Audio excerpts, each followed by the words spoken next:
YouTube channel बाल मंदिर बाड़मेर पर कक्षा 11वीं के सभी छात्र और छात्राओं का हार्दिक अभिनंदन। समुच्चय के प्रकार पटे 4: रेख समुच्चय, परिमित समुच्चय, अपरिमित समुच्चय और समान समुच्चय।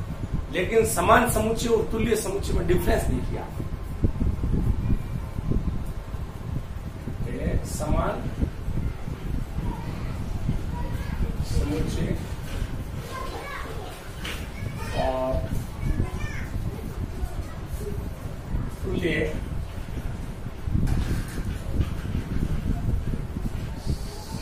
समुच्चय में अंतर। देखो, समान समुच्चय दो ऐसे समुच्चय जिसमें दोनों के अवयव समान हो और अवयव की संख्या समान हो, तब तो समान समुच्चय कहलाता है। तुल्य समुच्चय दो ऐसे समुच्चय जिनमें केवल अवयव की संख्या समान हो, वो तुल्य समुच्चय कहलाते हैं। देखो आप, समान समुच्चय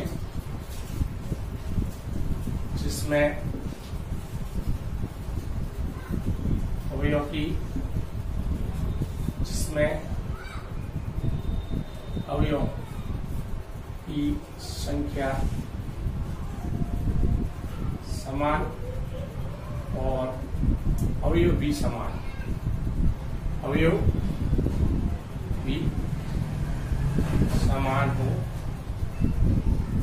समान समुच्चय कहलाता है। समान समुच्चय कहलाता है। एग्जाम्पल के लिए जब समुच्चय ए समुच्चय बी, इसमें और इसमें अवयव की संख्या समान है। देखो, ए का मान 1 2 3, अवयव 3 है। समुच्चय बी 3 1 और 2। इसमें देखो एन समुच्चय ए में अवयव संख्या 3 है, समुच्चय बी में अवयव संख्या 3 है। लेकिन समुच्चय ए और बी क्या समान समुच्चय, समुच्चय ए समान, ये आपके समान समुच्चय। तुल्य समुच्चय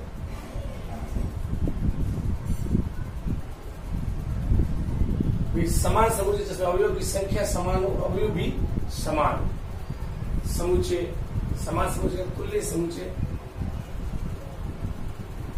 जिसमें दो समुच्चयों में केवल अवयव की संख्या समान हो, वो दो समुच्चय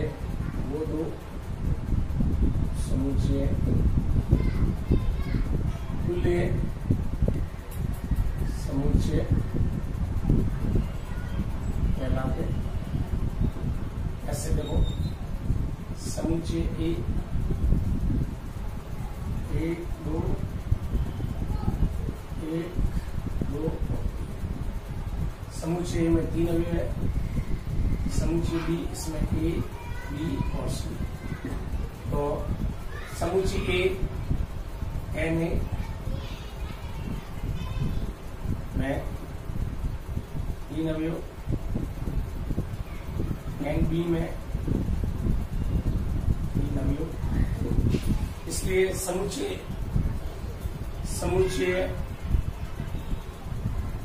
ए व बी तुल्य समुच्चय है, ठीक। और समान समुच्चय भी तुल्य समुच्चय होता है। यहाँ नोट लिख देना, दो समान समुच्चय, दो समान समुच्चय भी तुल्य समुच्चय। लेकिन यहाँ दो तुल्य समुच्चय, दो तुल्य दो तुल्य समुच्चय समान समुच्चय नहीं हो सकते। दो समान समुच्चय तुल्य समुच्चय होते हैं, लेकिन दो तुल्य समुच्चय समान समुच्चय नहीं हो सकते। समान समुच्चय और तुल्य समुच्चय अंतर है। समान समुच्चय जिसमें अवयव की संख्या समान और अवयव भी समान हो, समान समुच्चय कहलाता है। जैसे एन में बराबर एन बी, ए में 3 अवयव है, बी में भी 3 अवयव है, 1 2 3 3 1 2, ए का प्रत्येक अवयव बी में, बी का प्रत्येक अवयव में, ए बराबर बी। और दो समान समुच्चय तुल्य समुच्चय होते हैं क्योंकि उसमें अवयव की संख्या समान। तुल्य समुच्चय जिसमें दो समुच्चयों में केवल अवयव की संख्या समान है, वो दो समुच्चय तुल्य समुच्चय कहलाते हैं। ए समुच्चय 1 2 3, B A B C, N में 3 अवयव, एन बी में भी कितना 3 अवयव है। समुच्चय ए और बी तुल्य समुच्चय कहलाते हैं। दो तुल्य समुच्चय समान समुच्चय नहीं हो सकते, लेकिन दो समान समुच्चय तुल्य समुच्चय हो सकते हैं। बहुत अच्छा चैप्टर है। निम्नलिखित में से कौन रिक्त समुच्चय के निम्नलिखित में से कौन रिक्त समुच्चय के उदाहरण? पहला प्रश्न है 2 से भाज्य विषम प्राकृत संख्याओं का समुच्चय। देखो 2 से जो संख्या भाज्य होगी वो सभी संख्याएं सम होगी। जैसे 2 से भाज्य संख्याएं सम होगी। जैसे 2 4 6 ये, तो इसका मतलब विषम प्राकृत संख्या होगी भी नहीं, ये समुच्चय हो जाएगा अपने पास ये, यानी ये रिक्त समुच्चय। 2 से भाज्य विषम प्राकृत संख्या, 2 से भाज्य संख्या सम होगी 2 4 6, इसका मतलब विषम संख्या होगी भी नहीं, एक संख्या भी विषम संख्या नहीं होगी, यानी एक भी विषम संख्या नहीं होगी, इसलिए रिक्त। इसलिए 2 से भाज्य विषम प्राकृत संख्या का समुच्चय रिक्त समुच्चय है। ये रिक्त समुच्चय है, ये रिक्त समुच्चय है। कारण सहित हल बता रहा हूं आपको। सम अभाज्य संख्याओं का समुच्चय, सम अभाज्य संख्याओं का समुच्चय। देखो सम अभाज्य संख्या ओनली फॉर कितनी है? 1, वो है 2।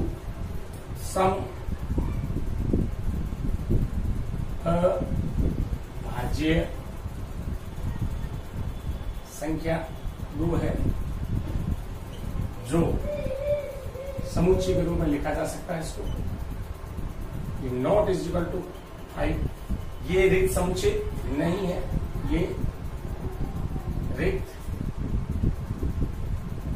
समुच्चय नहीं है, ये रिक्त समुच्चय नहीं है क्योंकि 2 एक संख्या है समुच्चय के अंदर, इसलिए रिक्त समुच्चय नहीं है। क्योंकि सम अभाज्य संख्या, सम संख्या तो 2 4 6 काफी है, अभाज्य संख्या ओनली फॉर सम संख्या वो 2 ही है, तो 2 संख्या एक अवयव है, समुच्चय रूप ले सकते हैं, इसलिए रिक्त समुच्चय नहीं है। ठीक, ये रिक्त समुच्चय नहीं है क्योंकि 2 अभाज्य संख्या है। ठीक, पहले का तीसरा x कोलन x, समुच्चय के अंदर x कोलन x एक प्राकृत संख्या है जो x से, तो देखो इसका x से 5 बड़ा है और साथ ही साथ x जो है वो 7 से बड़ा है। x से 5 बड़ा और x जो है 7 से बड़ा, इसका मतलब ये संभव नहीं है, ये संभव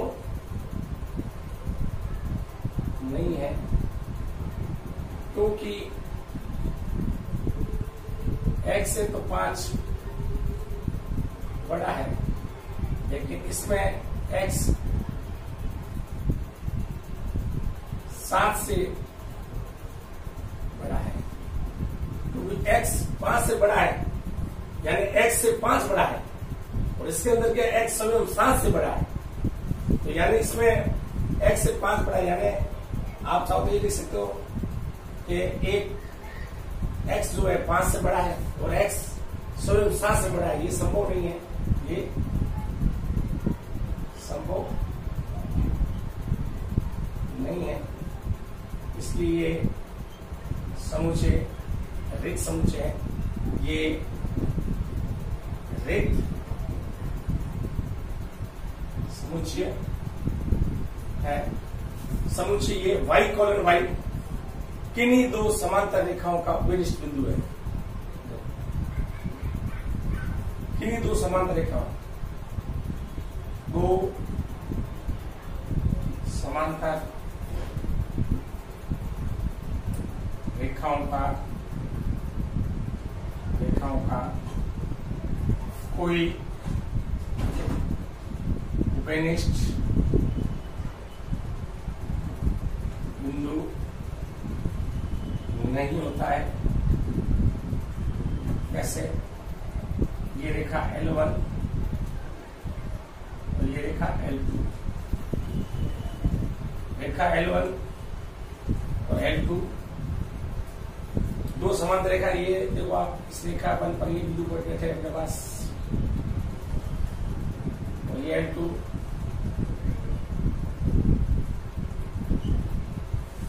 दो समांतर रेखाओं का कोई उपनिष्ठ बिंदु नहीं होता है। और ये रिक्त समुच्चय है। ये रिक्त समुच्चय है। वापस समझा देते हैं आपको। निम्नलिखित में से रिक्त समुच्चय मिला दो से भाज्य विषम प्राकृत संख्या, दो से जो भी भाज्य होगी वो सभी क्या होगी? सम संख्या होगी। 2, 4, 6 ये विषम संख्या एक भी नहीं है, एक भी विषम संख्या नहीं होगी, एक भी विषम संख्या नहीं होगी। तो देखो ये रिक्त समुच्चय हुआ, समुच्चय के अंदर कोई भी है ही नहीं, क्योंकि दो से विभाजित सभी संख्या क्या होती है? सम संख्या, इसलिए रिक्त समुच्चय। सम अभाज्य संख्याओं का समुच्चय। सम अभाज्य संख्या ओनली फॉर कितनी? केवल 2 है, जिसके अंदर 2 के अलावा किसी दूसरी संख्या का भाग नहीं जाता है। और भाज्य संख्या अभाज्य संख्या केवल 2 है, इसलिए समुच्चय के अंदर 2 संख्या को लिखा जा सकता है। 2 है, सम अभाज्य संख्या है, इसके अंदर ये रिक्त समुच्चय नहीं है, तो समुच्चय के रूप में लिखा जा सकता है। ये रिक्त समुच्चय नहीं है क्योंकि 2 अभाज्य संख्या है। 3 पहले का x कोलन x एक प्राकृत संख्या है, x से 5 बड़ा है और साथ ही साथ x 7 से बड़ा है, यानी x से 5 बड़ा और x स्वयं 7 से बड़ा है। ये संभव नहीं है क्योंकि x से 5 बड़ा है और x 7 से बड़ा है, ये संभव नहीं है, इसलिए ये भी क्या है? रिक्त समुच्चय, कोई उपनिष्ठ भी नहीं है। चौथा y कोलन y किन्हीं दो समांतर रेखाओं का उपनिष्ठ बिंदु, यानी दो समांतर रेखा, दो समांतर रेखाओं का कोई उपनिष्ठ बिंदु नहीं होता। जैसे रेखा L1 और L2, ये दोनों रेखा क्या है? आप समझ लो ये L1 समांतर है किसके? L2 की। तो ये दिया हुआ है, तो कोई उपनिष्ठ बिंदु है ही नहीं, तो ये भी क्या है? रिक्त समुच्चय है। दो समांतर रेखाओं में कोई उपनिष्ठ बिंदु नहीं होता है, ये भी क्या है? रिक्त समुच्चय है। ये आपके पहले सवाल रिक्त समुच्चय। अब एक नेक्स्ट सवाल करते हैं अपन। निम्नलिखित समुच्चयों में से कौन परिमित और कौन अपरिमित है? यानी परिमित और अपरिमित का हल करना है। देखो पहला प्रश्न है वर्ष के महीनों का समुच्चय। पहला परिमित समुच्चय और अपरिमित। परिमित वो समुच्चय जिसके अवयव को गिना जा सकता है, अपरिमित वो समुच्चय जिनको अवयव को गिना नहीं जा सकता। परिमित संख्या में अवयव निश्चित होते हैं, अपरिमित समुच्चय में अवयव निश्चित नहीं। वर्ष के महीनों का समुच्चय, तो देखो वर्ष के 12 महीनों को गिना जा, वर्ष के 12 महीनों को गिना जा सकता है। ये समुच्चय परिमित है। ओके, वर्ष के 12 महीनों को गिना जा सकता है, ये समुच्चय परिमित है।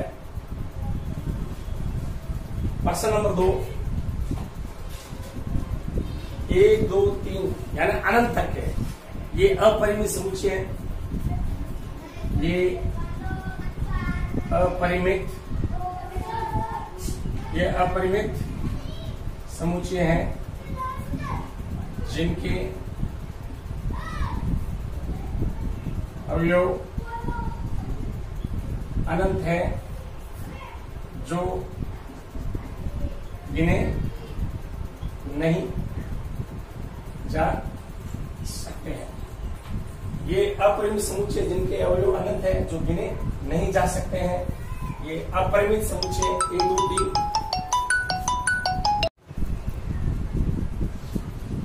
दूसरे का तीसरा 1 2 3 डॉट डॉट डॉट यानी 99 यानी सामने दिख रहा है 1 से लेकर 100 तक प्राकृत संख्याओं का समुच्चय है। ये 1 से 100 तक प्राकृत संख्याओं का समुच्चय है और इसमें 100 अवयव है।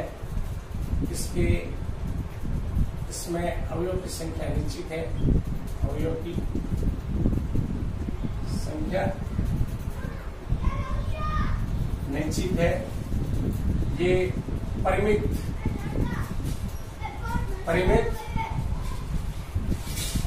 समुच्चय है। ठीक, 100 से बड़े घन पूर्णांकों का समुच्चय, 100 से बड़े घन पूर्णांकों का समुच्चय। देखो आप 100 से बड़े 101 102 103 100 से बड़े अनंत घन पूर्णांक संख्या हो सकती है। घन पूर्णांक 100 से बड़े घन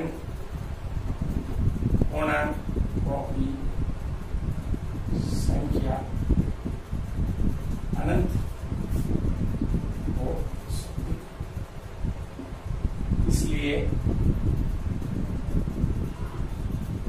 ये अपरिमित समुच्चय,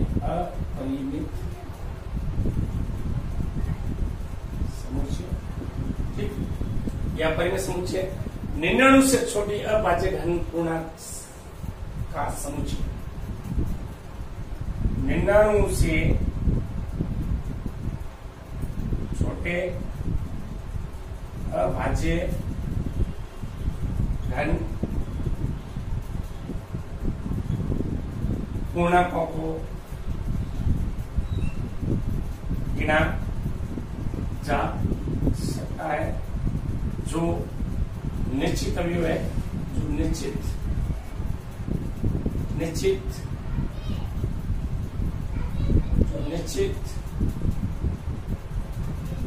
अवयव है। ये परिमित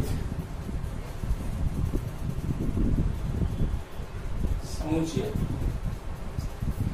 वर्ष के महीनों का समुच्चय। वर्ष में 12 महीने होते हैं जिनको गिना जा सकता है। जनवरी, फरवरी, मार्च, अप्रैल, मई, जून, जुलाई, अगस्त, सितंबर, अक्टूबर, नवंबर, दिसंबर 12 है, तो इनको गिना जा सकता है। निश्चित संख्या है और अवयव गिना था परिमित समुच्चय 1 2 3 अनंत तक। ये अपरिमित समुच्चय जिनके अवयव अनंत है, जो गिने नहीं जा सकते हैं।